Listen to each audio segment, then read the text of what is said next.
Hello everyone, myself Sarika Gautam and I'm your inorganic chemistry teacher. आज जो हम समझने वाले हैं वो है 18 electron rule and structure of metal clusters, boranes and carboranes. Okay, सबसे पहले तो हम करेंगे 18 इलेक्ट्रॉन रूल. ऑर्गेनोमेटालिक कंपाउंड अगर आपको चैप्टर पूरा समझना है, उसका जो बेसिक रहता है आपका वो है बेसिकली इलेक्ट्रॉन काउंट निकालना, या फिर यूं कह लो कि आपको 18 इलेक्ट्रॉन रूल को समझना काफी ज्यादा इंपॉर्टेंट है पूरा चैप्टर समझने के लिए. This is foundation of this chapter, because आप देखोगे कि आपके पास क्वेश्चंस जहां से बनते हैं जिस एरिया से, जैसे आप देखोगे कि फ्रीक्वेंटली आपसे स्ट्रक्चर का क्वेश्चन पूछा जाता है, structure of metal clusters, geometry पूछी जाती है इनकी, ठीक है, या फिर बोरेन्स या कार्बोरेन्स का स्ट्रक्चर पूछा जाता है, ज्योमेट्री पूछी जाती है, ठीक है, मेटल मेटल बॉन्ड निकालने को पूछा जाता है, या फिर जनरली कोई भी रिएक्शन होती है मेटल कार्बोनिल्स की, मेटल कार्बोनिलेट्स की, ठीक है. तो ये सारे एरियाज के जो क्वेश्चंस हैं, मतलब आप इन क्वेश्चंस को कब अटेम्प्ट कर पाओगे या फिर आप इन टॉपिक्स को कब समझ पाओगे, जब आपको ये 18 इलेक्ट्रॉन रूल जो है वो आपको क्लियर होगा, या फिर आपको जो इलेक्ट्रॉन काउंट निकालना है वो प्रॉपरली आता है. तो हम इस टॉपिक में, इस बेसिकली क्लास में जो हमारी होने वाली है उसमें हम यही समझने वाले हैं, ठीक है. अब देखो, यहां तक पहुंचने के लिए जो हम सबसे पहले कवर करेंगे वो हम समझेंगे सबसे पहले हेप्टासिटी, ठीक है, formal charge and electron contribution. जब हम इन तीनों एरियाज में परफेक्ट हो जाएंगे तब हम इलेक्ट्रॉन कंट्रीब्यूशन निकालना जो है 18 इलेक्ट्रॉन रूल के बारे में अच्छे से समझ पाएंगे. और एक बार हमें इलेक्ट्रॉन काउंट निकालना आ गया तो हम स्ट्रक्चर्स जो होंगे मेटल क्लस्टर्स के, बोरेन्स के, वो हम क्लियरली अच्छे से निकाल पाएंगे, ठीक है. तो अब करते हैं, हमारे पास क्या है, hapticity, formal charge and electron contribution, ठीक है. वन बाय वन हम पहले इन तीनों पे जाएंगे, इन तीनों को सीखेंगे, फिर हम इलेक्ट्रॉन रूल निकालना देखेंगे कि कैसे निकालते हैं हम, उसके बाद हम इस टॉपिक पे आएंगे, ठीक है. बहुत इजी है, मतलब अगर आप इन टॉपिक्स को ऑब्वियसली समझ लेंगे तो बहुत इजी है. पूरा चैप्टर ही समझना बहुत आसान है अगर आप इन एरियाज में बिल्कुल परफेक्ट हो जाएंगे तो, ठीक है. अब देखो क्या है ऑर्गेनोमेटालिक कंपाउंड. सबसे पहले तो हम थोड़ा सा समझ लेते हैं कि ऑर्गेनोमेटालिक कंपाउंड क्या होते हैं, ताकि क्लियरली थोड़ी सी चीजें थोड़ी सी अच्छे से और समझ आए. बेसिकली ऑर्गेनोमेटालिक कंपाउंड जैसे नाम से ही पता चल रहा है, ऑर्गेनिक है कुछ, है ना, और मेटालिक कंपाउंड है कुछ, यानी कि ऐसा कंपाउंड जिसके अंदर हमारे पास क्या है, कार्बन का, यानी कि कोई ऑर्गेनिक, हमारे पास कोई कंपाउंड ऑर्गेनिक है, ठीक है, और साथ में हमारे पास कोई मेटल है, ठीक है. तो जहां पे बेसिकली हमारे पास क्या होगा, मेटल का और कार्बन का बॉन्ड होगा, ठीक है, उसको हम क्या बोलते हैं, उस पर्टिकुलरली कंपाउंड को हम क्या बोलेंगे, उसको हम बोलेंगे ऑर्गेनोमेटालिक कंपाउंड, ठीक है. क्लियर है. तो देखो एक और चीज ध्यान रखनी है कि इनमें जो बॉन्डिंग होगी वो कैसी होगी, कोवेलेंट बॉन्डिंग होगी. जैसे कि फॉर एग्जांपल आपके पास NaCN है, तो क्या NaCN ऑर्गेनोमेटालिक कंपाउंड है? यहाँ पे भी तो आप देख सकते हैं कि सोडियम हमारे पास मेटल है और जो कार्बन है, मतलब सोडियम का, मेटल का और कार्बन का बॉन्ड है, तो यहाँ पे this is not organometallic compound. Why? Because यहाँ पे ये कैसा है, आयोनिक कंपाउंड है, इनके बीच में आयोनिक बॉन्ड है, Na+Cn-, ठीक है. तो ये एक आयनिक कंपाउंड है, ये ऑर्गेनोमेटालिक कंपाउंड नहीं है. तो ये भी समझना जरूरी है कि हमारे पास बॉन्डिंग कैसी होनी चाहिए, उनके बीच में कोवेलेंट बॉन्डिंग होनी चाहिए. क्लियर है. अब देखो इसके अलावा this is, we can't consider it as, आपको सभी बुक्स में यही डेफिनेशन मिलेगी, but we can't consider it as a proper definition, because जैसे हम कुछ देख सकते हैं, हमारे पास कंपाउंड होता है, विल्किंसन कैटलिस्ट होता है, ठीक है, हमारे पास होता है विल्किंसन कैटलिस्ट, विल्किंसन रिएजेंट, ठीक है. हम इनके बारे में भी, रिएजेंट्स के बारे में भी डिटेल में पढ़ेंगे, ठीक है. अगेन इन रिएजेंट्स का जो मैकेनिज्म होता है उसको समझने के लिए आपको एक 18 इलेक्ट्रॉन रूल के बारे में पता होना चाहिए, इलेक्ट्रॉन कंट्रीब्यूशन निकालना आना चाहिए, तभी आप इन चीजों को अच्छे से समझ पाओगे, ठीक है. तो देखो विल्किंसन कैटलिस्ट या फिर विल्किंसन रिएजेंट, बेसिकली इसका काम क्या होता है, इसका काम होता है, सबसे पहले तो विल्किंसन रिएजेंट क्या होता है, RHPPH3 3Cl, ठीक है, ये होता है हमारे पास. तो इसको हम क्या बोलते हैं कि जो ये विल्किंसन कैटलिस्ट होता है ये एक ऑर्गेनोमेटालिक कंपाउंड है, बट कहीं आपको इसमें कोई दिख रहा है रोडियम और मेटल, बेसिकली रोडियम और कार्बन के बीच में बॉन्ड तो नहीं, लेकिन फिर भी ये हमारे पास कैसा है, एक ऑर्गेनोमेटालिक कंपाउंड है। वाई सो? क्योंकि हम इसका जब मैकेनिज्म देखते हैं, बेसिकली इसका काम क्या होता है कि ये हमारे पास एल्कीन की, ये बेसिकली क्या करवाता है, एल्कीन की, विल्किंसन कैटलिस्ट एल्कीन की हाइड्रोजनेशन करवा देता है, ठीक है, उसको किसमें कन्वर्ट कर देगा, उसको सैचुरेटेड कर देगा, ठीक है, हाइड्रोजनेशन कर देगा उसकी। तो होता क्या है कि इसके मैकेनिज्म जब हम देखते हैं, तो इसके मैकेनिज्म में हम देखते हैं कि यहाँ पे होता क्या है कि रोडियम का और इनके बीच में बॉन्ड बनता है, ठीक है, इनके बीच में बॉन्ड बनता है ऐसे, ठीक है। तो यहाँ पे बेसिकली इसके मैकेनिज्म में कार्बन का और रोडियम का बॉन्ड बनता है, इसी वजह से हम इसको क्या बोलते हैं, इसको हम बोलते हैं ऑर्गेनोमेटालिक कंपाउंड। क्लियर है? तो बेसिकली हम एक रफली आइडिया ले सकते हैं कि हमारे पास क्या होगा ऑर्गेनोमेटालिक कंपाउंड में मेटल का, और कुछ हमारे पास ऑर्गेनिक कंपाउंड होगा, उनके बीच में कुछ बॉन्डिंग होगी, ठीक है, उनके बीच में कोई बॉन्ड होगा, वैसे कोई कंपाउंड बना होगा, उसको हम ऑर्गेनोमेटालिक कंपाउंड बोल देते हैं, ठीक है। उसके बाद देखो क्या आता है, हमने बताना है कि classification of organometallic compound on the basis of metal. मतलब कि बेसिकली हम क्लासिफाई करते हैं ऑर्गेनोमेटालिक कंपाउंड्स को on the basis of metal, कि मेटल हमारे पास क्या है, डिफरेंट डिफरेंट कौन से होंगे, ठीक है।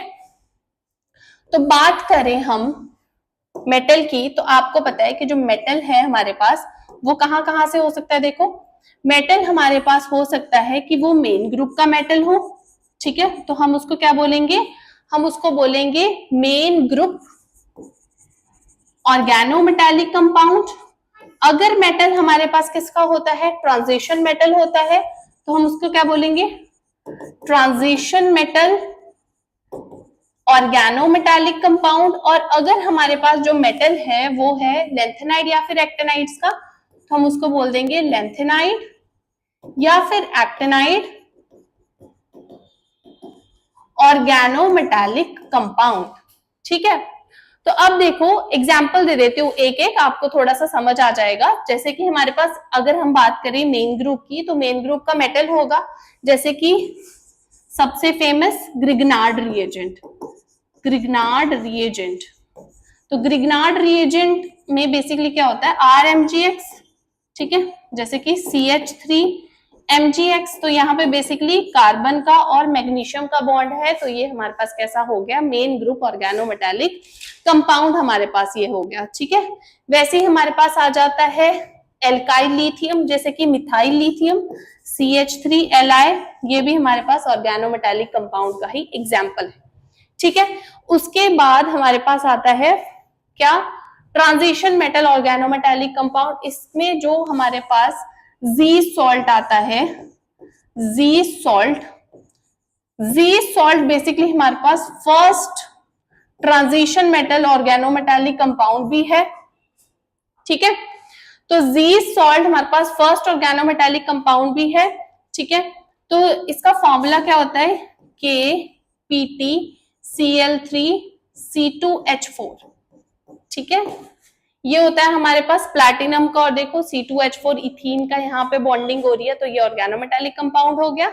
वैसे ही हमारे पास इधर आ जाता है गिलमन्स रिएजेंट। गिलमन्स रिएजेंट क्या होता है, R2CuLi, यहाँ पे कॉपर का और R यानी कि कोई भी हमारे पास ऑर्गेनिक ग्रुप लगा हुआ है, उसके बीच में बॉन्डिंग है, ठीक है। वैसे ही हमारे पास आ जाता है कॉमन्स रिएजेंट, वो क्या होता है FeCO4-, ठीक है, ये कॉमन्स रिएजेंट होता है। इसी तरह से जहां पे हमारे पास ट्रांजिशन मेटल होगा, ऑर्गेनिक कंपाउंड होगा, दैट इज ऑर्गेनोमेटालिक कंपाउंड। उसके बाद लेंथेनाइड या एक्टेनाइड में यूरेनोसिन, यूरेनोसिन आ जाता है इसका एग्जांपल। यूरेनोसिन में बेसिकली इस तरह से साइक्लोऑक्टाट्राइन होता है, ठीक है, और यहाँ पे यूरेनियम होता है, ठीक है। तो ये बेसिकली एग्जांपल है किसका, हमारे पास यूरेनोसिन एक्टेनाइड ऑर्गेनोमेटालिक कंपाउंड का, ठीक है। तो अब हम नेक्स्ट जो समझेंगे इसमें, वो हम क्या समझेंगे, हेप्टासेटेट। ये मैंने आपको थोड़ा सा आइडिया दे दिया कि बेसिकली हमारे पास होता क्या है कि जो ऑर्गेनोमेटालिक कंपाउंड है on the basis of metal, कि हमारे पास मेटल डिफरेंट डिफरेंट हो सकता है। कहाँ का हो सकता है, मेन ब्लॉक का भी हो सकता है, ट्रांजिशन मेटल का भी हो सकता है, और लेंथेनाइड का भी हो सकता है, ठीक है।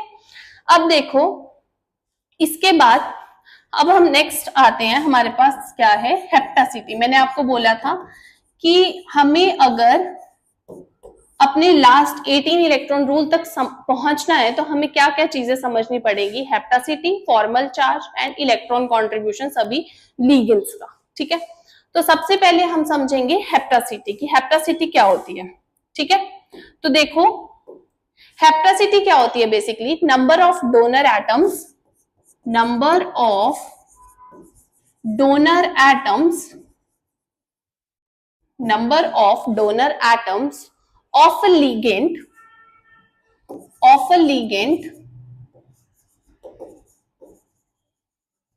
directly attached to metal। ठीक है, कि किसी भी लिगेंड के कितने डोनर एटम्स मेटल के साथ डायरेक्टली अटैच हैं, वो होती है हमारे पास हेप्टासिटी। एग्जाम्पल से समझेंगे सारी चीजें। देखो जैसे कि आपके पास है, देखो CH3 और ये किसी मेटल के साथ जुड़ा है, तो CH3 एक लिगेंड है और वो कितने एटम्स के थ्रू मेटल के साथ जुड़ा है, सिर्फ एक एटम के थ्रू, कार्बन के थ्रू, यानी कि CH3 की जो हेप्टासिटी है वो 1 है। हेप्टासिटी को हम डिनोट करते हैं ईटा से, ऐसे। ठीक है, तो इसकी हेप्टासिटी हमारे पास 1 हो जाएगी।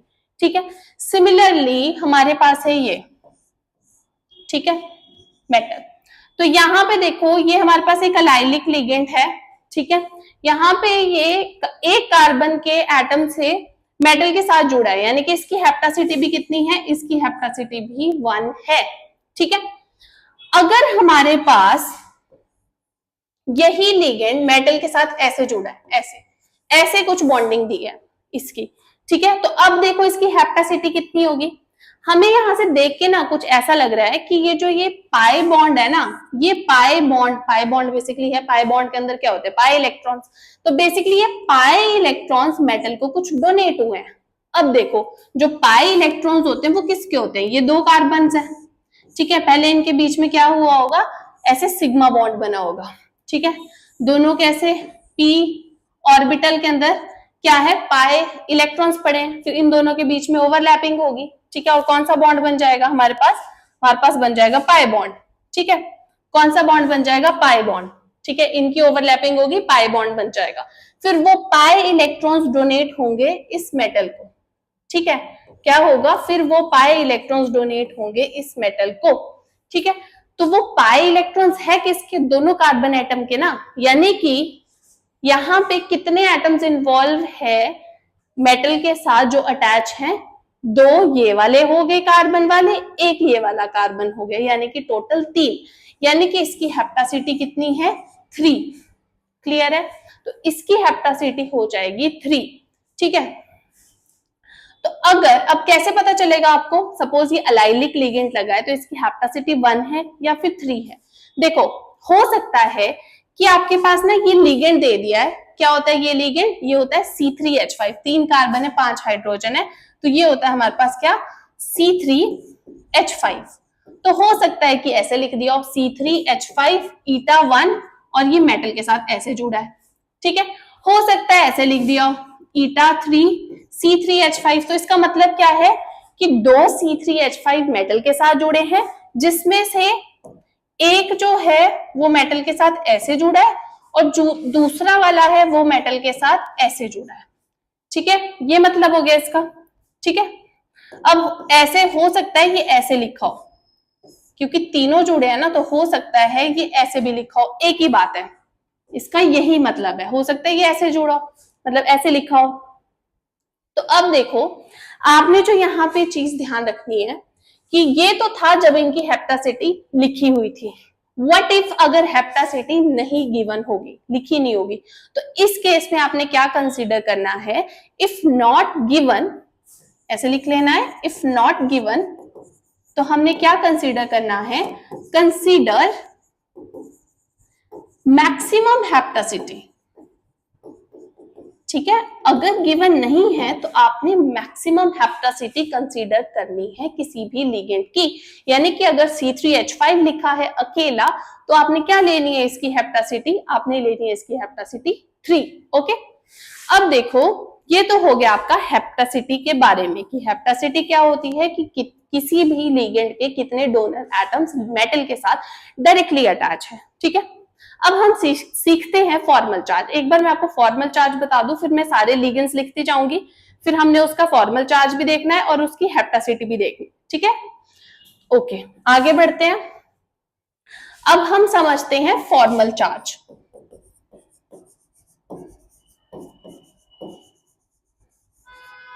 ठीक है, formal charge, formal charge basically क्या होता है? बेसिकली जो फॉर्मल चार्ज होता है, ये हमारे पास it is not actual charge, it is not actual charge, actual charge. जैसे कि आपके पास देखो ये है HCl, ठीक है, HCl है हमारे पास। अब देखो है क्या इधर, अगर आप HCl में देखते हो तो देखो इनके बीच में ऐसे कोवेलेंट बॉन्ड बना हुआ है। ठीक है, अब देखो क्लोरीन जो है वो ज्यादा इलेक्ट्रोनेगेटिव है किससे? हाइड्रोजन से। इलेक्ट्रोनेगेटिविटी क्लोरीन की हाइड्रोजन से ज्यादा इलेक्ट्रोनेगेटिव है। तो अब देखो यहां पे बेसिकली जब इनके बीच में बॉन्डिंग हुई है तो इस तरह से इलेक्ट्रॉन्स की ऐसे शेयरिंग हुई है। ठीक है, बट क्योंकि क्लोरीन ज्यादा इलेक्ट्रोनेगेटिव है, उसकी वजह से क्लोरीन के पास कहीं ना कहीं जो ये इलेक्ट्रॉन पुल होगा क्लोरीन का अपनी तरफ को वो ज्यादा होगा, यानी कि जो इलेक्ट्रॉन्स होंगे वो क्लोरीन वाली तरफ को ज्यादा शिफ्ट होंगे। ठीक है, जिसकी वजह से क्लोरीन के ऊपर क्या आ जाएगा? हल्का सा नेगेटिव चार्ज आ जाएगा। तो हम बोलते हैं इसके ऊपर डेल्टा नेगेटिव चार्ज आ गया, और क्योंकि इसके इलेक्ट्रॉन थोड़ा दूर चला गया अपने में से, इस वजह से इस पर डेल्टा पॉजिटिव चार्ज आ गया। ऐसे ही होता है ना, अगर जैसे NaCl है ना, उनके बीच में आयनिक इंटरेक्शन होती है तो सोडियम क्योंकि अपना एक इलेक्ट्रॉन दे देता है जिसकी वजह से प्रोटॉन्स का नंबर बढ़ जाता है, तो उधर पॉजिटिव चार्ज आ जाता है, और क्लोरीन इलेक्ट्रॉन ले लेता है तो एक्स्ट्रा इलेक्ट्रॉन आने की वजह से नेगेटिव चार्ज आता है। तो यहाँ पे इलेक्ट्रॉन्स की कंप्लीट ट्रांसफर तो नहीं हुई है, बट यहाँ पे क्या हुआ है, यहाँ पे क्योंकि क्लोरीन ज्यादा इलेक्ट्रोनेगेटिव है, इस वजह से ये बॉन्ड के इलेक्ट्रॉन ज्यादा क्लोरीन की तरफ को शिफ्ट हो गए, जिसकी वजह से इसके ऊपर हल्का सा नेगेटिव चार्ज आ गया, delta negative and delta positive. Now this is formal charge. ठीक है, ये होता है फॉर्मल चार्ज। बट हम इसको कैसे लिखते हैं कि क्लोरीन के ऊपर -1 चार्ज है और इसके ऊपर +1 चार्ज है, तो +1 और -1 is not actual charge on these atoms, but it is formal, इसलिए हम इनको बोलते हैं कि this is formal charge. Actual कैसा है? हल्का सा है, delta negative and delta positive है। ठीक है, तो ये आ जाता है आपके पास क्या? Formal charge. ठीक है, अब देखो अगर हम बात करें मेटल की और ऑर्गेनोमेटालिक कंपाउंड कर रहे हैं ना, तो कार्बन का बॉन्ड है। अब देखो जो कार्बन होता है उसकी इलेक्ट्रोनेगेटिविटी मेटल से ज्यादा होती है। मेटल्स तो होते हैं कैसे? इलेक्ट्रोपॉजिटिव नेचर के, तो मेटल्स की इलेक्ट्रोनेगेटिविटी तो कम होगी कार्बन की इलेक्ट्रोनेगेटिविटी से। ठीक है, जिसकी वजह से कार्बन के ऊपर होगा डेल्टा नेगेटिव, इस पे होगा डेल्टा पॉजिटिव। तो हम इस पे ले लेते हैं -1 चार्ज, इस पे ले लेते हैं +1 चार्ज। तो देखो फॉर्मल चार्ज को ना हम थोड़े से मैं आपको पॉइंट्स बताती हूँ। नंबर 1 हमारे पास क्या आता है? नंबर 1 तो ये आता है यही कि जितने भी एल्काइल ग्रुप्स होते हैं, all alkyl groups have formal charge -1। ठीक है, जितने भी एल्काइल ग्रुप्स होंगे उनपे कितना फॉर्मल चार्ज होगा? -1। अब फॉर्मल चार्ज आप कैसे निकालोगे? आप हेट्रोलिटिकली बॉन्ड को क्लीव करवाओगे। जैसे कि देखो CH3 है और मेटल है। अब क्योंकि CH3 ज्यादा नेगेटिव है, इलेक्ट्रोनेगेटिव है, तो आपने बॉन्ड को ऐसे ब्रेक करवाना है, तो इस पे -1 चार्ज आ जाएगा, इस पे +1। हमेशा आपने बॉन्ड को जब भी चार्ज निकालना है तो आपने बॉन्ड को हेट्रोलिटिकली ही क्लीव करवाना है। ठीक है, हेट्रोलिटिकली ही क्लीव करवाना है, होमोलिटिकली नहीं करवाना है क्लीव। ठीक है, तो आपको ध्यान रखना है क्योंकि हमारे पास एल्काइल ग्रुप कैसा होता है? ज्यादा इलेक्ट्रोनेगेटिव होता है, उस वजह से बॉन्ड उसी तरफ को ब्रेक करवाना है। ठीक है, तो क्या हमेशा ऐसे होगा? तो देखो सपोज हमारे पास कोई कॉम्प्लेक्स है टंगस्टन CH3 6। ठीक है, तो हमें बताना है कि टंगस्टन की ऑक्सीडेशन स्टेट क्या होगी। अब ऑक्सीडेशन स्टेट बेसिकली क्या होती है? देखो जो ऑक्सीडेशन स्टेट होती है उसको हम ऐसे ले सकते हैं, आपको निकालनी वैसे आती होगी कि जो ऑक्सीडेशन स्टेट होगी, ठीक है,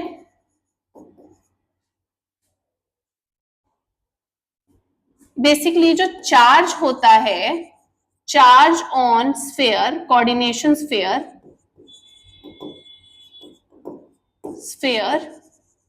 equals to oxidation state of metal plus formal charge on ligand, है ना, यही होता है, ठीक है, ऐसे करते हैं ना हम हमेशा। तो यानी कि इसके अकॉर्डिंगली सपोज हमारे पास देखो कोऑर्डिनेशन स्फीयर तो पूरा ये हो गया, इसके ऊपर कोई चार्ज नहीं है, यानी कि इसके ऊपर जीरो चार्ज है, ठीक है। टंगस्टन की ऑक्सीडेशन स्टेट हमने एक्स ले ली, plus formal charge on ligand, हमें पता है सारे के सारे क्या है, एल्काइल मिथाइल ग्रुप्स है, तो इनके ऊपर नेगेटिव चार्ज कितना आ जाएगा, -1 आ जाएगा। तो कितने हैं टोटल, 6 है, तो 6 into -1 equals to coordination sphere पे चार्ज है 0, तो क्या हो जाएगा, x - 6 equals to 0, x is equal to +6, ठीक है। तो यानी कि हमारे पास यहाँ पे इस पर्टिकुलर कॉम्प्लेक्स के लिए जो मेटल के ऊपर, टंगस्टन के ऊपर ऑक्सीडेशन स्टेट है वो कितनी है, +6 है, ठीक है। This how we calculate the oxidation state on metal, but for this we should know हमारे पास what is the formal charge on the ligand, okay. अब देखो नेक्स्ट इसका एग्जांपल करते हैं, हमारे पास है कॉम्प्लेक्स, सेकेंड करते हैं, ये है, ठीक है। हमने बताना है कि क्या फॉर्मल चार्ज आएगा लिगेंड के ऊपर, वही चलते हैं फिर से। इलेक्ट्रोनेगेटिविटी जो है वो कार्बन की मेटल से ज्यादा होती है, इसलिए बॉन्ड को हम ऐसे क्लीव करवा देंगे, -1 +1, यानी कि जो फॉर्मल चार्ज है इस पर्टिकुलर लिगेंड के ऊपर वो कितना है, -1 है, ठीक है। वैसे ही देखो थर्ड हम करते हैं एक एग्जाम्पल, ये वाला। अब देखो यहां पे हमने इस बॉन्ड को जरा सोचो, इस लिगेंड के ऊपर, जिससे मैंने आपको बताया, इस लिगेंड के ऊपर क्या चार्ज आना चाहिए, सोचो, ठीक है। मैंने आपको बताया कि इलेक्ट्रोनेगेटिविटी जिसकी भी ज्यादा होगी आपने बॉन्ड को उस तरफ को क्लीव करवा देना, ओके। तो आप करवा दोगे ऐसे बॉन्ड को क्लीव, क्यों, क्योंकि carbon being more electronegative than metal, ठीक है। तो यहाँ पे हमारे पास ये क्या बन जाएगा, this will become like this, अगर इसके ऊपर नेगेटिव चार्ज आ गया, ठीक है। अगर ऐसा बनता है तो एक बार देखो, क्या ये आपको कुछ यहाँ पे कॉन्जुकेशन सी तो नहीं दिख रही है, कंप्लीट कॉन्जुकेशन, यहाँ पे नेगेटिव चार्ज है। नेगेटिव चार्ज का मतलब क्या होता है, जैसे ये 2 इलेक्ट्रॉन है, एक इस कार्बन का खुद का इलेक्ट्रॉन है, दूसरा इसने मेटल का भी ले लिया, इस वजह से इसके ऊपर नेगेटिव चार्ज आ गया, तो एक इसका खुद का था, एक मेटल का भी ले लिया, ऐसे नेगेटिव चार्ज आ गया, 2 इलेक्ट्रॉन्स। तो यहाँ पे कॉन्जुकेशन से दिख रही है, ये इलेक्ट्रॉन ऐसे भी हो सकते हैं, ये इलेक्ट्रॉन ऐसे जा सकते हैं, तो इसका कॉन्जुगेटिंग स्ट्रक्चर बन सकता है ऐसा, है ना, ऐसे। तो बोलने का मतलब ये है यहाँ पे कुछ कंप्लीट कॉन्जुगेशन है, साइक्लिक स्ट्रक्चर भी है, सारे के सारे कार्बन sp2 हाइब्रिडाइज्ड है, ये वाला भी sp2 है, ये वाला भी sp2 और ये वाला कार्बन भी sp2 है, तो सारे कार्बन क्या है, sp2 हाइब्रिडाइज्ड, यानी कि यहाँ पे हक्कल रूल कुछ ऐसी चीज आ रही है। अब देखो यहाँ पे हमने निकालने होते हैं pi electrons, number of pi electrons, तो यहाँ पे देखो नंबर ऑफ पाई इलेक्ट्रॉन्स कितने हैं, नेगेटिव चार्ज वाले इलेक्ट्रॉन भी पाई बॉन्ड बन रहा है, तो ये भी पाई इलेक्ट्रॉन्स हो गए ना, तो कितने पाई इलेक्ट्रॉन्स है टोटल, 1 2 3 4, एक तो ये 2 पाई बॉन्ड वाले और 2 ये वाले, ये भी पाई बॉन्ड बन गए, तो टोटल पाई इलेक्ट्रॉन्स कितने हैं जो भी कॉन्जुगेशन में इन्वॉल्व होते हैं, टोटल कितने हैं 4, तो यहाँ पे 4 पाई इलेक्ट्रॉन्स है। तो एंटी बॉन्डिंग की कंडीशन नहीं फुलफिल हो रही है, एंटी बॉन्डिंग के लिए हमारे पास क्या होने चाहिए, 4n पाई इलेक्ट्रॉन होने चाहिए, तो यहाँ पे 4n पाई इलेक्ट्रॉन है, n की वैल्यू क्या है 1 है, यानी कि 4 पाई इलेक्ट्रॉन है, यानी कि ये कैसा बन गया हमारे पास एंटी बॉन्डिंग। और आपको पता ही होगा कि anti bonding leads to instability, anti bonding तो बनता ही नहीं है क्योंकि वो तो सबसे ज्यादा अनस्टेबल होता है, यानी कि ये हमारे पास क्योंकि स्टेबिलिटी की तरफ नहीं जा रहा है, यानी कि ये नहीं बनेगा, ठीक है। वहीं आप, ये हमने फर्स्ट क्लीवेज कराई, वहीं आप इसको ऐसे क्लीव करवा दो, सेकंड क्लीवेज, यही पॉसिबल है। तो मेटल पे आ जाएगा नेगेटिव चार्ज, इसके ऊपर आ जाएगा पॉजिटिव चार्ज, अगर इसके ऊपर देखो पॉजिटिव चार्ज आ गया तो ये क्या बन जाएगा, ये बन जाएगा ऐसे, ठीक है। अब देखो यहाँ पे कितने पाई इलेक्ट्रॉन, कॉन्जुगेशन तो पॉसिबल है, देखो ये बॉन्ड ऐसे मूव हो गया, ठीक है, तो यहाँ पे बेसिकली ऐसे बन गया, ये ऐसे करना होता है, यहाँ पे नेगेटिव आ गया, यहाँ पॉजिटिव आ गया, पॉजिटिव और नेगेटिव के बीच में बॉन्ड बन गया, यहाँ से इलेक्ट्रॉन चले गए थे तो पॉजिटिव आ गया। तो बेसिकली यहाँ पे भी कंप्लीट कॉन्जुगेशन पॉसिबल है, सारे सारे कार्बन sp2 हाइब्रिडाइज्ड है, यानी कि ये हमारे पास कैसे है, aromatic structure, basically conjugated structures है। क्या यहाँ पे एरोमेटिसिटी है, तो उसके लिए हम नंबर ऑफ पाई इलेक्ट्रॉन्स निकालेंगे। तो नंबर ऑफ पाई इलेक्ट्रॉन्स कितने हैं, 2 पाई इलेक्ट्रॉन्स है। पॉजिटिव का मतलब तो कुछ नहीं होता, पॉजिटिव का मतलब क्या होता है, दोनों इलेक्ट्रॉन तो चले गए इसके, तो यहाँ पे 2 पाई इलेक्ट्रॉन्स है बेसिकली, ठीक है। तो अकॉर्डिंग टू हक्कल्स रूल, अगर हमारे पास 4n + 2 पाई इलेक्ट्रॉन्स होते हैं, ठीक है, तो वो स्ट्रक्चर एरोमेटिक हो जाता है। अगर n की वैल्यू हम यहाँ पे 0 पुट करते हैं तो हमारे पास क्या बन जाएगा, 2 पाई इलेक्ट्रॉन्स, तो है ना भाई 2 पाई इलेक्ट्रॉन्स, यानी कि ये स्ट्रक्चर कैसा है, एरोमेटिक, यानी कि यहाँ पे तो बड़ी ज्यादा स्टेबिलिटी आ रही है। तो आपने क्या देखना है कि अगर आपके पास कुछ बॉन्ड ब्रेक करने के बाद कुछ एरोमेटिक एंटी एरोमेटिक स्ट्रक्चर बन रहा है, तो आप सबसे पहले जो आप ऑर्डर ऑफ प्रेफरेंस दोगे हमेशा, वो आप किसको दोगे, आप सबसे पहले जो प्रेफरेंस है वो आप दोगे एरोमेटिसिटी को।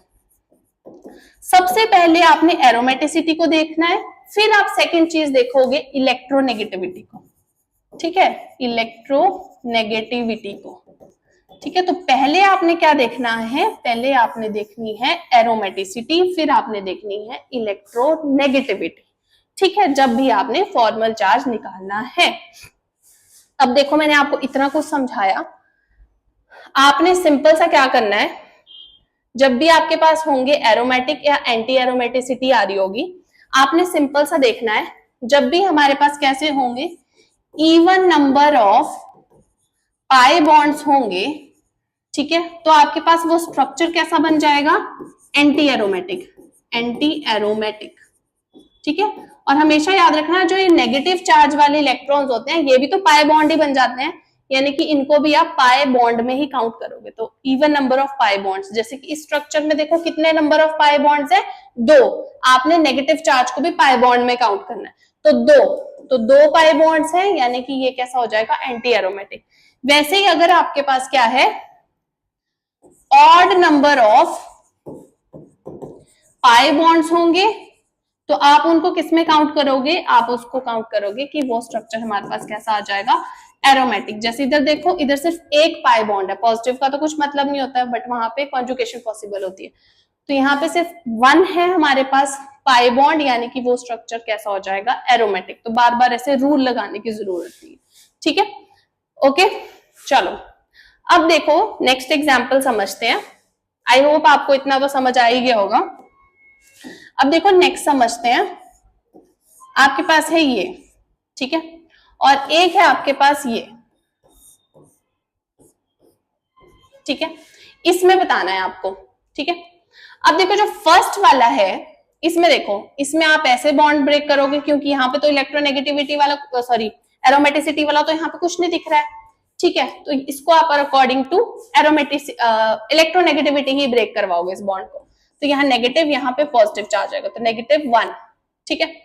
अब देखो यहाँ पे कुछ एरोमेटिसिटी दिख रही है, तो पहले तो ऐसे बॉन्ड को ब्रेक करवा दो, ऐसे बॉन्ड ब्रेक करवाओगे तो देखो even number of pi bonds कितने बन रहे हैं, 1 2 3, तो 3 मतलब कि हमारे पास कैसे हैं, ऑड पाई बॉन्ड्स हैं, यानी कि हमारे पास क्या आ जाएगा, ये एरोमेटिक, यानी कि बॉन्ड ऐसे ही ब्रेक होगा।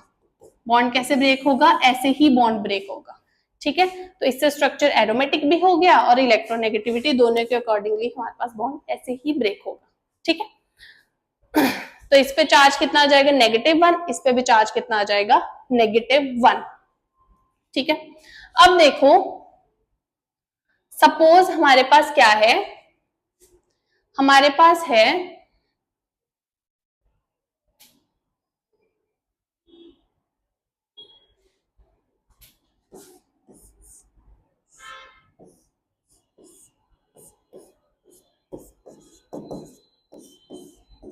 ऐसे।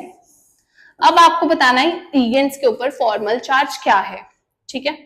तो अगर आप देखोगे तो इस बॉन्ड को अगर आप ऐसे ब्रेक करवा दोगे तो इस लिगेंड पे नेगेटिव चार्ज आ जाएगा। अगर इस पे नेगेटिव चार्ज आया तो देखो 1 2 3 4 और even number of pi bonds आ गए, यानी कि ये हमारे पास कैसा बन गया, एंटी एरोमेटिक, यानी कि ये बॉन्ड ऐसे तो नहीं ब्रेक होगा। कैसे ब्रेक होगा फिर ये बॉन्ड? ये हमारे पास बॉन्ड ब्रेक होगा ऐसे, ठीक है, ऐसे होगा तो इस पे पॉजिटिव चार्ज आ जाएगा। अब यहाँ पे कितने हैं? 3 पाई बॉन्ड्स है, यानी कि ये वाला सिस्टम कैसा हो गया हमारे पास? एरोमेटिक, यानी कि ये बॉन्ड ऐसे ही ब्रेक होगा। इस पे पॉजिटिव 1 चार्ज, यानी कि आयरन पे नेगेटिव 1 चार्ज, ठीक है। उसके बाद देखो इसका तो हमने किया ही था, ये बॉन्ड कैसे ब्रेक होगा? ऐसे ब्रेक होगा, यानी कि आयरन पे नेगेटिव 1 चार्ज, इस पे पॉजिटिव 1 चार्ज, ठीक है। तो यानी कि पूरे कोऑर्डिनेशन स्फीयर पे तो 0 चार्ज है, यानी कि मेटल की ऑक्सीडेशन स्टेट कितनी हो जाएगी? -2। इन दोनों की कितनी हो जाएगी? +1 ठीक है। या फिर आप डायरेक्टली ऐसे भी कर सकते हो, x + 1 equals to 0, formal charge 0 है, x इज इक्वल टू -2। तो इसके ऊपर जो फॉर्मल चार्ज रहेगा वो कितना रहेगा? -2 रहेगा, ठीक है। दूसरी चीज आपने क्या ध्यान रखनी है? दूसरी चीज आपने ध्यान रखनी है कि आपके पास क्या होता है कि जितने भी आपके पास, सेकेंड चीज आपको क्या पॉइंट ध्यान रखना है कि जितने भी न्यूट्रल लिगेंड्स होते हैं, all neutral ligands have formal charge equals to 0, ठीक है। कि जितने भी न्यूट्रल लिगेंड्स होते हैं उनके ऊपर फॉर्मल चार्ज होता है 0, ठीक है। जैसे कि हो गया अमोनिया। अब देखो अमोनिया जब मेटल को इलेक्ट्रॉन दे रहा है तो वो अपने कैसे देगा? नॉन बॉन्डिंग इलेक्ट्रॉन्स को देगा। देखो अब आपको कैसे पता चलेगा कौन सा लिगेंड न्यूट्रल है और कौन सा लिगेंड न्यूट्रल नहीं है? तो इसके लिए आपने क्या देखना है, जिस भी एटम के थ्रू जो है लिगेंड अटैच है, आप चेक करो कि क्या उस एटम का ऑक्टेट कंप्लीट है। अगर उस एटम का ऑक्टेट कंप्लीट है तो वो हमेशा अपने नॉन बॉन्डिंग या फिर अपने पाई इलेक्ट्रॉन या फिर अपने सिग्मा इलेक्ट्रॉन्स को मेटल को डोनेट करेगा, ठीक है। क्यों? क्योंकि उसका खुद का ऑक्टेट तो कंप्लीट है, ठीक है।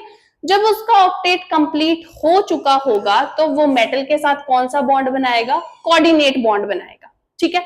और जब वो कोऑर्डिनेट बॉन्ड बना रहा है, आपको पता ही है कोऑर्डिनेट बॉन्ड क्या होता है, जिसमें इलेक्ट्रॉन्स खुद के पास भी रहते हैं और दूसरे के साथ भी वो शेयर कर रहा है, ठीक है। तो ऐसे केस में जो फॉर्मल चार्ज रहेगा किसी भी लिगेंड के ऊपर वो 0 रहेगा। जैसे कि आपके पास है एल्कीन, दोनों कार्बन का ऑक्टेट कंप्लीट है, कार्बन 4 बॉन्ड बनाता है, 4 बॉन्ड बने हुए हैं, यानी कि ये पाई इलेक्ट्रॉन्स मेटल को डोनेट कर रहा है, ठीक है। यानी कि ये पाई इलेक्ट्रॉन्स मेटल को डोनेट कर रहा है, कैसे? कौन से बॉन्ड से? कोऑर्डिनेट बॉन्ड से, ठीक है, कोऑर्डिनेट बॉन्ड से। और जब भी कोऑर्डिनेट बॉन्ड से इलेक्ट्रॉन्स डोनेट होंगे तो उस केस में जो फॉर्मल चार्ज होगा उस पर्टिकुलर लिगेंड पे वो 0 होगा, ठीक है। क्योंकि देखो फॉर्मल चार्ज आ कैसे रहा था? जब उनके बीच में कोवेलेंट बॉन्ड बना हुआ था, ठीक है, तो इलेक्ट्रॉन का पुल एक तरफ ज्यादा था, एक तरफ कम था। यहाँ तो इसके खुद के ऑक्टेट कंप्लीट है, ये तो शेयर कर रहा है अपने इलेक्ट्रॉन, अपने पास भी है, दूसरे को भी दे रहा है, तो यहाँ पे वो चीज नहीं है, तो यहाँ पे फॉर्मल चार्ज इज 0, ठीक है। वैसे ही देखो जैसे कि ये मेटल हो गया और H2 हो गया, ठीक है। तो H2 देखो दोनों हाइड्रोजन का ड्यूप्लेट कंप्लीट है, हाइड्रोजन ने सिर्फ एक बॉन्ड बनाना होता है, दोनों ने बनाए हैं, ठीक है, तो इसका ड्यूप्लेट कंप्लीट है। तो यानी कि ये अपने सिग्मा इलेक्ट्रॉन्स को दे रहा है मेटल को कोऑर्डिनेट बॉन्ड के थ्रू, ठीक है। तो यहां से हम क्या समझ सकते हैं? बेसिकली जो हमारे पास न्यूट्रल लिगेंड्स होते हैं वो हमारे पास कौन कौन से होते हैं? देखो जो न्यूट्रल लिगेंड्स होते हैं वो बेसिकली हमारे पास कैसे हो सकते हैं, कैसे इलेक्ट्रॉन के डोनेशन कर सकते हैं? देखो नॉन बॉन्डिंग के थ्रू, ठीक है, नॉन बॉन्डिंग इलेक्ट्रॉन्स के थ्रू डोनेशन कर सकते हैं। जैसे कि हमने देखा अमोनिया, ठीक है, अमोनिया में ये नॉन बॉन्डिंग इलेक्ट्रॉन जो नाइट्रोजन के ऊपर होते हैं वो डोनेट होते हैं। या फिर वाटर H2O, ठीक है, इसके इलेक्ट्रॉन ऑक्सीजन वाले डोनेट होते हैं, ठीक है। या फिर हमारे पास इलेक्ट्रॉन की डोनेशन कहां से हो सकती है? पाई बॉन्ड से, जैसे कि हमने देखा इथीन वाला एग्जांपल, ठीक है, ऑक्टेट कंप्लीट था तो पाई बॉन्ड वाले इलेक्ट्रॉन डोनेट हो रहे थे, ठीक है। तीसरी चीज क्या देखी हमने? हमारे पास सिग्मा बॉन्ड के इलेक्ट्रॉन्स भी डोनेट हो सकते हैं, जैसे कि हमने H2 के इलेक्ट्रॉन्स देखे कि H2 अपने इलेक्ट्रॉन दे रहा है क्योंकि इसके खुद का ड्यूप्लेट इज कंप्लीटेड, ओके। तो बेसिकली और अगर बात करें डोनर एबिलिटी की, तो आपको पता है नॉन बॉन्डिंग की एनर्जी सबसे ज्यादा होती है, फिर पाई बॉन्ड की एनर्जी होती है, फिर सिग्मा बॉन्ड की एनर्जी होती है, और जिसकी एनर्जी ज्यादा होती है वही तो जाना चाहता है इधर उधर। तो यानी कि डोनेशन की बात करते हैं, अगर हम डोनर एबिलिटी की बात करते हैं तो सबसे ज्यादा donor ability non bonding electrons की होगी, ठीक है, फिर पाई इलेक्ट्रॉन्स की होगी और फिर सिग्मा इलेक्ट्रॉन्स की होगी। क्लियर है?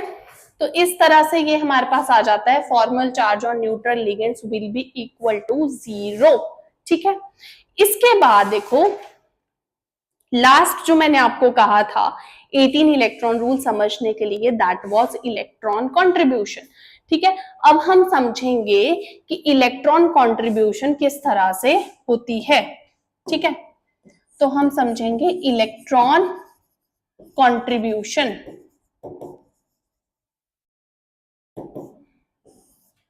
ठीक है।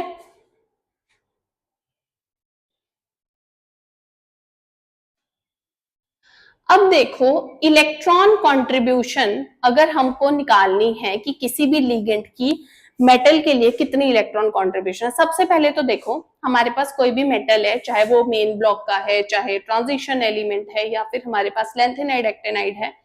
बेसिकली होता क्या है कि मेटल के पास जैसे वेकेंट ऑर्बिटल्स होते हैं, उन वेकेंट ऑर्बिटल्स के अंदर इलेक्ट्रॉन्स जो है लिगेंड्स अपने लिगेंड उनके साथ मतलब क्या करते हैं, बॉन्ड बनाते हैं, ठीक है। कैसे बनाते हैं कि लिगेंड्स जो है उन वेकेंट ऑर्बिटल्स के अंदर अपने मेटल की वेकेंट ऑर्बिटल्स के अंदर ऐसे इलेक्ट्रॉन्स को डालते हैं, जैसे अमोनिया ने अपने इलेक्ट्रॉन डाल दिए, वाटर ने अपने इलेक्ट्रॉन डाल दिए, इस तरह से। तो होता क्या है, इसकी वजह से मेटल के अराउंड सपोज 6 इलेक्ट्रॉन थे, 6 वैलेंस इलेक्ट्रॉन थे, इलेक्ट्रॉन तो काफी होंगे, सपोज उसके अराउंड 6 वैलेंस इलेक्ट्रॉन्स थे। अब क्या है, वैलेंस ऑर्बिटल्स ही होंगी बाहर वाली जिनमें लिगेंड्स ने अपने इलेक्ट्रॉन डाले होंगे। होगा क्या कि जो इसका net electron valence electron count होगा वो बढ़ जाएगा, ठीक है। जो नेट इसका वैलेंस इलेक्ट्रॉन काउंट होगा मेटल के अराउंड वो बढ़ जाता होता है, ठीक है। अब देखो हमने निकालना है कि कितना इलेक्ट्रॉन काउंट बढ़ा मेटल के अराउंड, उसके लिए हमें क्या निकालना पड़ेगा कि कौन सा लिगेंड मेटल को कितने इलेक्ट्रॉन दे रहा है, ठीक है। तो अब देखो इस चीज को निकालने के लिए हमारे पास होते हैं दो मेथड्स, ठीक है। एक होता है हमारे पास आयनिक मेथड और एक होता है न्यूट्रल मेथड, ठीक है। एक होता है न्यूट्रल मेथड, ठीक है, और एक हमारे पास होता है आयोनिक मेथड, आयोनिक मेथड, ठीक है। ये दो मेथड्स होते हैं, ठीक है। अब देखो न्यूट्रल मेथड में हम क्या करते हैं, न्यूट्रल रखते हैं, यानी कि जो बॉन्ड है उसको हम क्लीव करवाएंगे। बॉन्ड क्लीवेज हम कैसी लेते हैं, हम इसमें बॉन्ड क्लीवेज लेते हैं होमोलिटिक, होमोलिटिक, ठीक है। बॉन्ड क्लीवेज क्यों कर रहे हैं, देखो हमने बेसिकली मेटल के अराउंड बताना है कि लिगेंड ने कितने इलेक्ट्रॉन दिए, तो हमें देखना पड़ेगा कि इस लिगेंड का कितना इलेक्ट्रॉन कंट्रीब्यूशन था। तो लिगेंड का इलेक्ट्रॉन कंट्रीब्यूशन देखने के लिए हमें इस बॉन्ड को तोड़ना पड़ेगा कि इसने कितने इलेक्ट्रॉन दिए हैं, तो दैट इज दिस थिंग। तो न्यूट्रल मेथड में हम बॉन्ड को कैसे क्लीव करवाते हैं, होमोलिटिकली, जैसे कि ये मेटल लिगेंड का बॉन्ड है, इसका इलेक्ट्रॉन इसको दे दिया, इसका इसको दे दिया, तो मेटल पे एक इलेक्ट्रॉन, लिगेंड पे एक इलेक्ट्रॉन, ऐसे। आयनिक मेथड में हम कैसे करवाते हैं, इसमें हम बॉन्ड की क्लीवेज करवाते हैं हेट्रोलेटिकली। मैं आपको जो मेथड करवाऊंगी वो करवाऊंगी न्यूट्रल मेथड, ठीक है, ये ज्यादा बेटर होता है। तो यहाँ पे लिगेंड के कितने इलेक्ट्रॉन आ गए, 2 इलेक्ट्रॉन आ गए, बेसिकली नेगेटिव चार्ज आ गया ना, मतलब 2 इलेक्ट्रॉन आ गए, मेटल के ऊपर आ गया पॉजिटिव चार्ज। तो मैं आपको करवाऊंगी बेसिकली सिर्फ न्यूट्रल मेथड करवाऊंगी, ये ज्यादा इजी भी है और सारे इजीली आप इनके आंसर्स निकाल लोगे सभी क्वेश्चंस के, ठीक है। तो देखो न्यूट्रल मेथड करना है हमने, ठीक है। अब देखो क्या है, जैसे हमारे पास सबसे सिंपल करते हैं ये वाला CH3, ठीक है। तो देखो न्यूट्रल मेथड के अकॉर्डिंगली इसका इलेक्ट्रॉन इसको दे दो, इसका इलेक्ट्रॉन इसको दे दो, ठीक है। तो यहाँ पे हमारे पास क्या आ जाएगा, ऐसे और ऐसे। इसके अकॉर्डिंगली जो इस लिगेंड ने कितने इलेक्ट्रॉन कंट्रीब्यूट किए हैं, अपने 1 इलेक्ट्रॉन कंट्रीब्यूट किया है। वैसे ही अगर मैंने क्या करवा दिया, ये तो होमोलिटिकली क्लीव करवा दिया, सपोज मैंने इस बॉन्ड को हेट्रोलिटिकली, ये हो गया न्यूट्रल मेथड। अगर हमने आयोनिक मेथड लेना है तो उसमें हेट्रोलिटिकली क्लीव करवाना पड़ेगा, तो ये बॉन्ड ऐसे टूट जाएगा। तो उस अकॉर्डिंगली यहाँ पे बच जाएगा M प्लस, यहाँ पे बन जाएगा CH3 माइनस। माइनस का मतलब होता है 2 इलेक्ट्रॉन, यानी कि आयनिक मेथड के अकॉर्डिंगली CH3 कितने इलेक्ट्रॉन डोनर है, 2 इलेक्ट्रॉन डोनर है। ठीक है, तो हम करेंगे सिर्फ, अब मैं आपको न्यूट्रल मेथड ही करवाऊंगी, ये मैंने आपको समझा दिया। ठीक है, अब देखो अगर हम बात करें किसकी, न्यूट्रल लिगेंड्स की। ठीक है, बी हमने ले लिया, हम बात करते हैं न्यूट्रल लिगेंड्स की। ठीक है, न्यूट्रल लिगेंड्स की, तो न्यूट्रल लिगेंड में जैसे हो गया अमोनिया, जैसे हो गया CH2 या फिर हो गया जैसे H2। ठीक है, तो हमने देखा था न्यूट्रल लिगेंड्स कौन होते हैं, जिनका खुद का ऑक्टेट कंप्लीट होता है और वो अपने ये वाले इलेक्ट्रॉन देते हैं, नॉन बॉन्डिंग पाई इलेक्ट्रॉन या फिर सिग्मा इलेक्ट्रॉन। ठीक है, तो जैसे अमोनिया है, ये कितने इलेक्ट्रॉन्स देगा अपने मेटल को, 2 इलेक्ट्रॉन देगा। इस बॉन्ड को तो हम हेट्रोलिटिकली क्लीव नहीं कर सकते क्योंकि यहाँ तो कोऑर्डिनेट बॉन्ड बन रहा है। तो आयनिक मेथड ले लो चाहे न्यूट्रल मेथड ले लो, दोनों का अकॉर्डिंगली ही ये कितने इलेक्ट्रॉन देगा, 2 इलेक्ट्रॉन। ठीक है, again we will only concentrate upon neutral method. तो यहाँ पे बेसिकली कितने इलेक्ट्रॉन्स दे रहा है, 2 इलेक्ट्रॉन। सिमिलरली हमारे पास क्या है, ये इथीन है।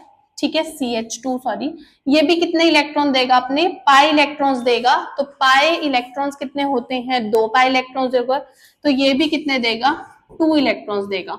वैसे ही हमारे पास अगर हम H2 की बात करें तो H2 भी अपने सिग्मा इलेक्ट्रॉन्स दे रहा है। सिग्मा इलेक्ट्रॉन्स मतलब जो सिग्मा बॉन्ड के अंदर इलेक्ट्रॉन होंगे, कितने इलेक्ट्रॉन्स होंगे, 2 इलेक्ट्रॉन्स, यानी कि ये भी कितना इलेक्ट्रॉन कॉन्ट्रीब्यूटर होगा, 2 इलेक्ट्रॉन कॉन्ट्रीब्यूटर होगा।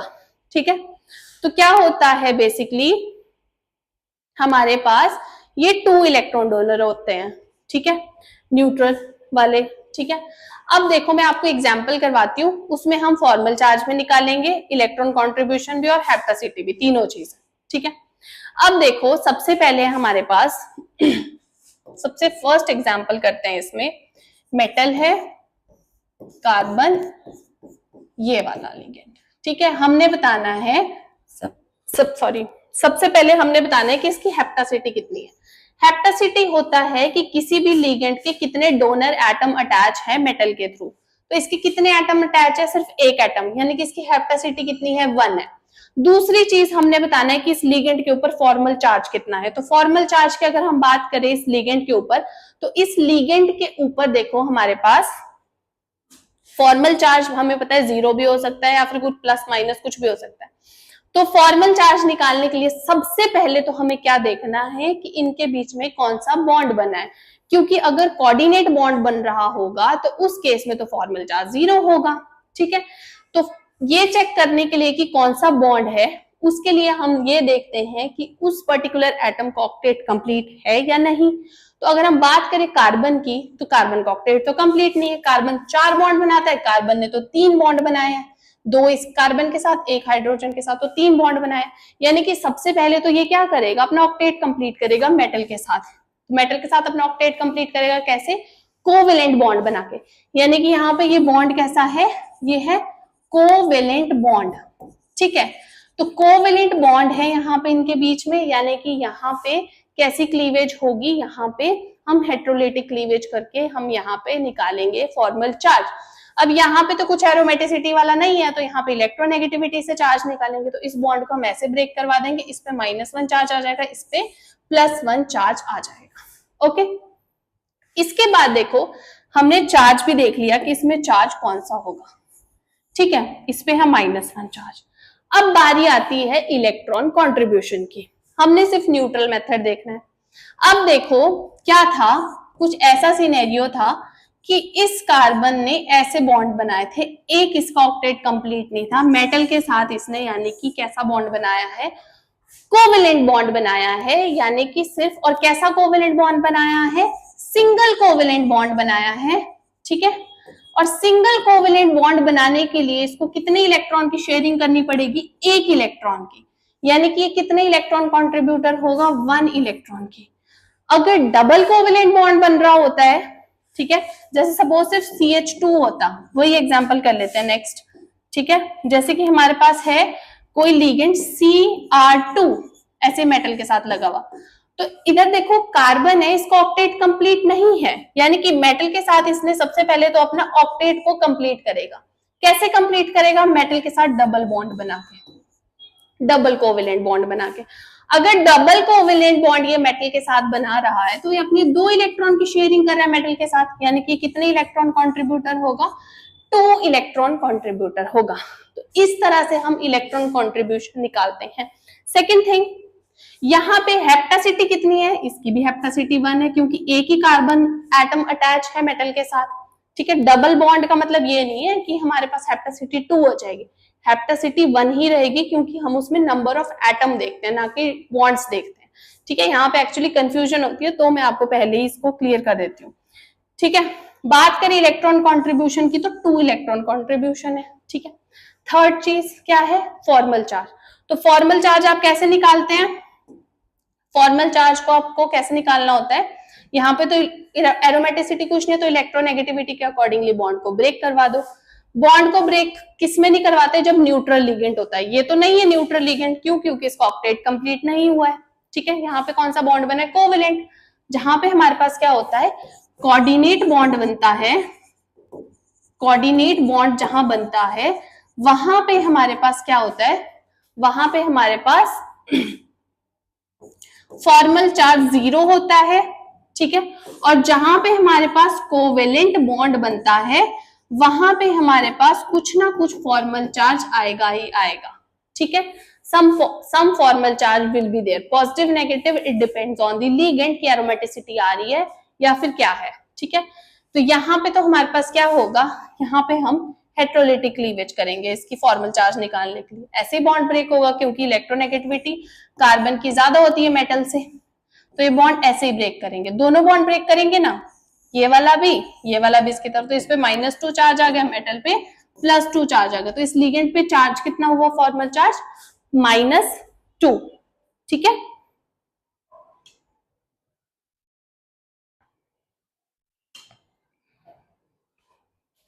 अब देखते हैं आगे और एग्जाम्पल करके।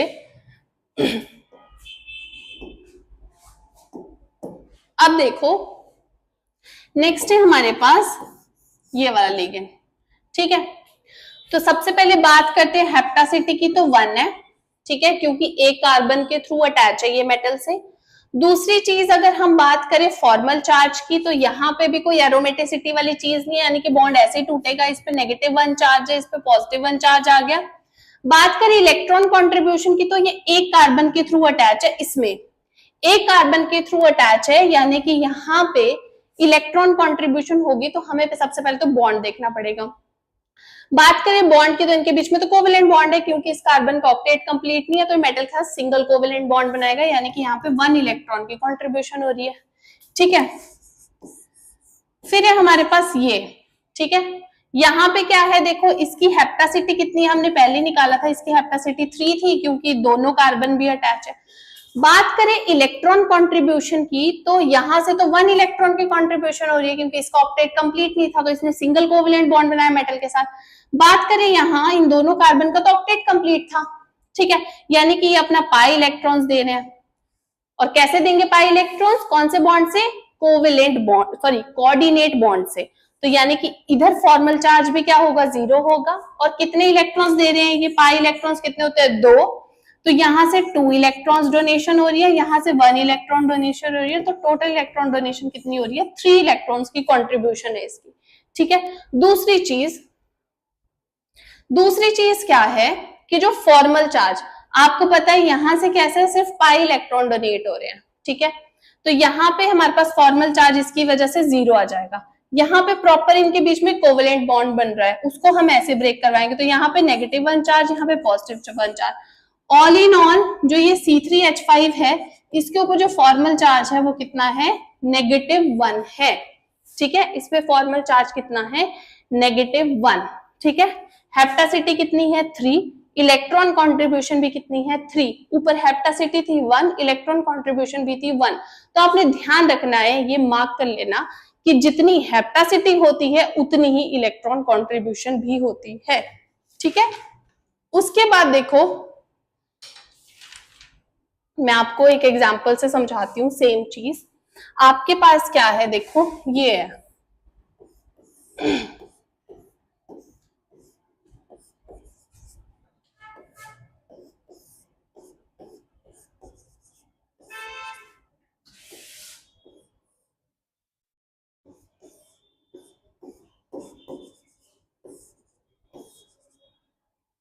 ठीक है।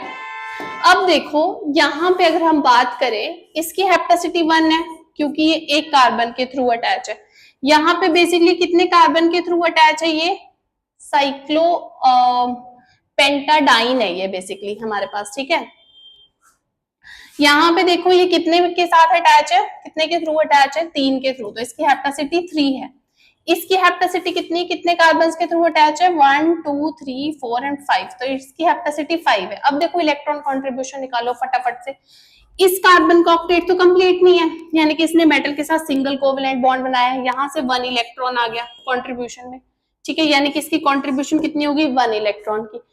इसकी बात करें तो यहां से तो 1 इलेक्ट्रॉन कंट्रीब्यूशन आ गया, यहाँ से 2 पाई इलेक्ट्रॉन आ गया, तो टोटल इलेक्ट्रॉन कितने हो गए, 3 इलेक्ट्रॉन की कंट्रीब्यूशन होगी। यहाँ पे देखो, यहाँ से 1 इलेक्ट्रॉन की कंट्रीब्यूशन होगी, यहाँ से 2 इलेक्ट्रॉन की होगी, यहाँ से 2 और की होगी, यानी कि टोटल कितने इलेक्ट्रॉन्स हो गए, 5 इलेक्ट्रॉन्स की कंट्रीब्यूशन होगी, ठीक है। तो देखो हेप्टासिटी 1 electron contribution 1, हेप्टासिटी 3 electron contribution 3, हेप्टासिटी 5 electron contribution 5, ठीक है। उसके बाद नेक्स्ट चीज आती है फॉर्मल चार्ज की। तो इनको तो हम नहीं देखेंगे, ये तो पाई इलेक्ट्रॉन्स है, पाई इलेक्ट्रॉन्स यानी कि न्यूट्रल, न्यूट्रल पे फॉर्मल चार्ज है 0। लेकिन यहाँ पे तो कोवेलेंट बॉन्ड है, यहाँ पे हम इलेक्ट्रॉन, यहाँ पे हमें फॉर्मल चार्ज देखना पड़ेगा, तो ये बॉन्ड तो ऐसे टूटेगा तभी एरोमेटिसिटी आएगी, हमने किया था। तो इन सभी पे फॉर्मल चार्ज कितना है, -1 है, ठीक है। तो आपने ये चीज ध्यान रखनी है कि जो हमारे पे ये साइक्लोपेंटाडाइन होता है, इसको हम सीपी लिगेंड भी बोलते हैं, ठीक है, इसके ऊपर हमेशा फॉर्मल चार्ज -1 आता है, क्योंकि जब इन पे -1 चार्ज आएगा तो ये एरोमेटिक बन जाते हैं। क्लियर है? तो this was, I think this is sufficient आपका इस चीज के लिए। उसके बाद देखो, एक आपको एक और चीज समझने की जरूरत है, वो है ब्रिजिंग लिगेंड। 18 इलेक्ट्रॉन रूल समझना है ना, तो एक आपके पास ब्रिजिंग लिगेंड्स भी रहते हैं। ब्रिजिंग लिगेंड्स, ठीक है। ब्रिजिंग लिगेंड्स देखो क्या होते हैं, ब्रिजिंग लिगेंड्स क्या होते हैं, जो बेसिकली दो मेटल्स के बीच में ब्रिज की तरह काम कर रहे हैं, वो होते हैं ब्रिजिंग लिगेंड्स। जैसे कि हम एग्जांपल से समझते हैं Cl, ठीक है। आपको पता है Cl के वैलेंस इलेक्ट्रॉन्स कितने होते हैं, 7 वैलेंस इलेक्ट्रॉन्स होते हैं, ठीक है।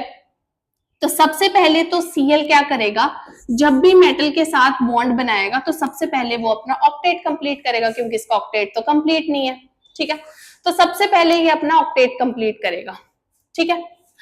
बट देखो, अब इसके पास क्या है, लोन पेयर्स भी प्रेजेंट है, तो उनको अब तो इसका ऑक्टेट कंप्लीट है ना, अब ये अपने लोन पेयर्स को डोनेट कर सकता है कोऑर्डिनेट बॉन्ड के थ्रू, क्योंकि अब इसको कोवेलेंट बॉन्ड बनाने की जरूरत नहीं, कोवेलेंट बॉन्ड तब बनाना होता है जब ऑक्टेट कंप्लीट नहीं होता, तो अब इसका ऑक्टेट कंप्लीट है। तो ऐसे भी हो सकता है कि जो ये Cl है, पहले वो एक मेटल के साथ अपना ऑक्टेट कंप्लीट कर ले और दूसरे मेटल को अपने क्या कर दे, लोन पेयर डोनेट कर दे, ठीक है। तो हुआ क्या कि जब इसने क्या किया, सिर्फ एक मेटल के साथ ये जुड़ा था, तो ये सिर्फ 1 इलेक्ट्रॉन कंट्रीब्यूटर था। जब ये 2 मेटल के साथ जुड़ गया, यहां से 1 इलेक्ट्रॉन कंट्रीब्यूटर, यहां से 2 इलेक्ट्रॉन, नेट कितने हो गए, 3 इलेक्ट्रॉन कंट्रीब्यूटर हो गया। जब ये हमारे पास कैसा था, μ2Cl था। μ2Cl मतलब 2 मेटल्स के साथ अटैच था। हो सकता है कि ये हमारे पास कैसा हो, μ3Cl हो, ठीक है।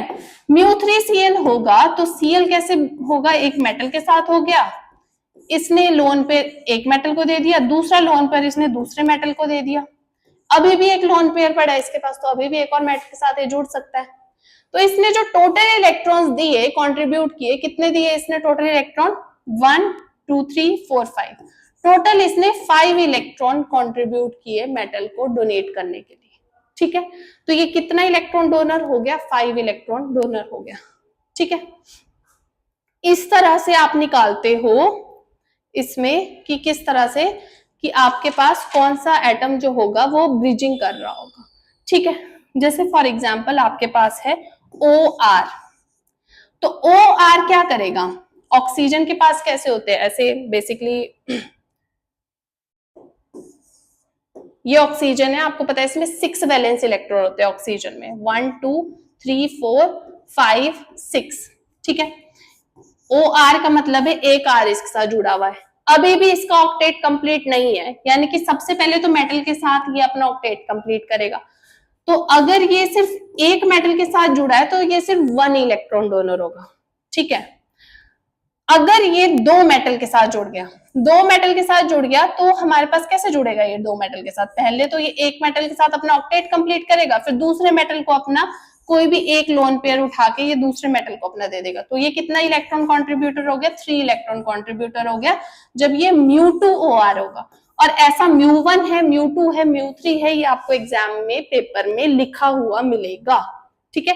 आई होप आपको ये चीजें समझ आ गई होगी कि ब्रिजिंग लिगेंड्स क्या होते हैं, हेप्टासिटी क्या होती है, फॉर्मल चार्ज क्या होता है, ठीक है। अब हम सीखेंगे कि इलेक्ट्रॉन कंट्रीब्यूशन, फिर हम करेंगे कि स्ट्रक्चर्स हमारे पास कैसे कैसे होते हैं, ठीक है। तो इसके बाद अब हम करेंगे इलेक्ट्रॉन कंट्रीब्यूशन।